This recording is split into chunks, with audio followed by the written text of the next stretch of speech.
ते उखळ वळत वळत वळत वळत आणि अर्जुन वृक्ष जुड़े होते त्याच्या मधातून शिरले। उखड़ तिरछा होने के कारण उखड़ अटक गया। मग भगवंताने जोर लगाकर खींचा, आता दोन्ही वृक्ष उलमळून आणि खाली पडले, मुळावर आले, दोन्ही झाडं पडले। दूर पटांगणामध्ये लहान लहान पोरं खेळत होते, त्यांनी सगळं पाहिलं होतं। त्या वृक्षमुळीहून दोन दिव्य पुरुष निघाले आणि कान्होबाचं दर्शन घेऊन आणि स्वर्गपंथात निघून गेले। हे त्या पोरांनी बघितलं होतं। झाड पडता बरोबर वज्रासारखा आवाज झाला, सगळे गोकुळ जमा झालं, नंद बाबा आले आणि पाहतात तर बापरे, झाड पडलेले। झाड पडण्याचं कारण स्पष्ट दिसत होतं। कृष्ण उखळाला बांधलेलं होतं आणि उखळ अडकेलं होतं झाडांमध्ये। त्यावेळेस मात्र नंद बाबा यशोदेची हजेरी घेतात।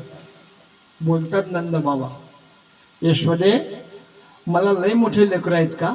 हा, मज लागी लेकरे नाही तर गे फार, मज लागी लेकरे नाही तर गे फार, आणि विश्रांतीचे थार एवढेची।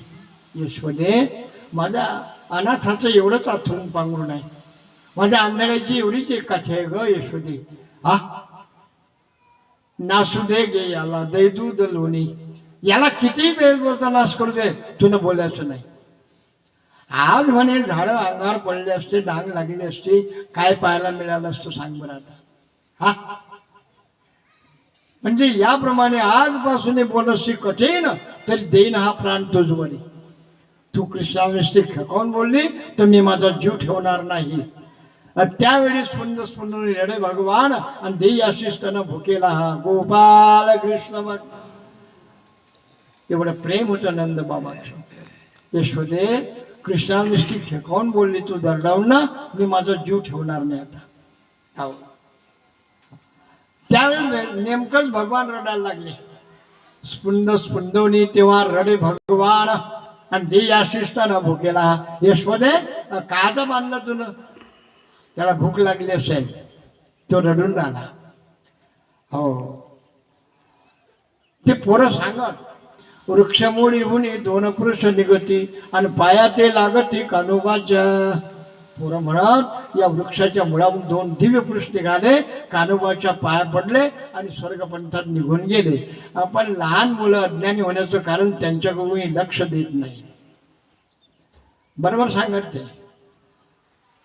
ज्या वेळेस मात्र ते पाया पडतात, नरकुबेराने मनगृहीत भगवान हसायला लागतात। अरे तुम शाप से मुक्त हो गए, अरे मैं तो बद्ध हूं, मला बांधेल आहे। आता बद्धाने मुक्तांचं दर्शन घ्यावं, आता या तो उल्टा हो रहा है। तुम मुक्त हो गए और मुक्त पुरुष मेरे बद्ध का दर्शन ले रहे, मैं बंधा हुआ हूं, उल्टा हो गए। वो हसायला लागले भगवान। हो, एक बुढी आली, फल लो फल, फळ विकायला आली टोकरी घेऊन। कृष्णानं पशीमध्ये धान्य घेतलं, लुगू लुगू लुगू लुगू लुगू लुगू पळत चालले। आता चालताना किती मोठी ज्वारी हातातली सांडली, आता इतक्याच्या हातामध्ये किती ज्वारी येणार आहे। म्हातारीचं गेले, मला फळ दे म्हणे। म्हातारीला भलं कौतुक लागले त्या पोराचं। उलसक पोरग उलसक हातात ज्वारी घेऊन आलं, पळत रस्त्यानं सालत आणली। म्हातारी खूप प्रसन्न झाली, पसभर फळ हातात देऊन दिले। फल देव फल, आलं का माझं बोलणं लक्षात? अरे प्रत्येक जीवाला कर्माचं फल प्रदान करणारा भगवान आपण म्हातारीला फल मागताय। म्हातारी फल देते देवाला। जैसा कर्म करेगा वैसा फल देगा भगवान, यह है गीता का ज्ञान। अरे जो कर्म का फल प्रदान करने वाला परमात्मा, अपन म्हातारी त्याला फल देते। हो, फल देव फल। लक्षामध्ये फार गोड आहे चरित्र। त्याच्या हातामध्ये ते फळ दिले ना, त्याचा परिणाम असा झाला की म्हातारीच्या टोकरीमध्ये रत्न माणिक मोती हिरे आणि पाचू, हो, रत्न केळ फाकती प्रभा, त्या फळाचे सगळे रत्नाने मोठी झाले भाऊ।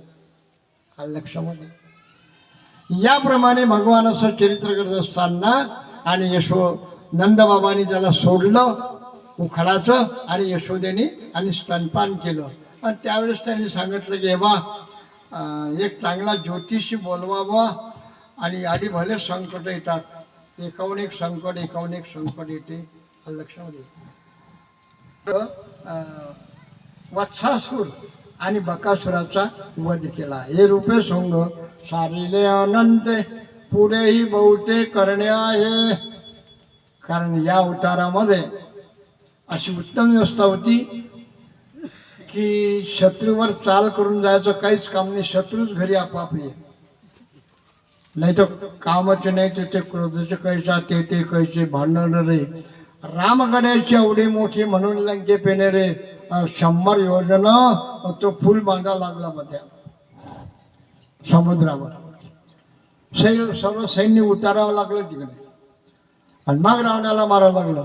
असं यातायात या अवतारात करायचं काम नाही. डायरेक्ट गिराईकच घरी जायचं कुठेच काम नाही.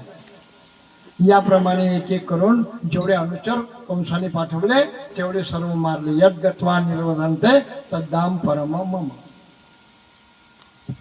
वृंदावनामध्ये गेले, त्या ठिकाणी मात्र आणखी त्यांनी अघासुराचा वध केला. काय म्हणते यशोदा, कृष्णा तुम्ही आता गायी चारायला जा. स्वधर्म कर्म विमुखा येते कृष्ण कृष्ण वादिना ते हरिर्देशनो मुडा धर्मार्थ जन्म धरेना. हो, कारण वर्णाश्रम धर्माप्रमाणे प्राप्त झालेली कर्म स्वतः भगवान करतात. गवड्याच्या घरी अवतीर्ण झाल्यामुळे आणि मात्र गायी राखण्याचं काम 5 वर्षापासूनच करायला लागले. हो, गायी घेऊन वृंदावनात चारायला जायचे भगवान. गवा वृंद कणम चारू हा शंपर ब्रह्मलिंग.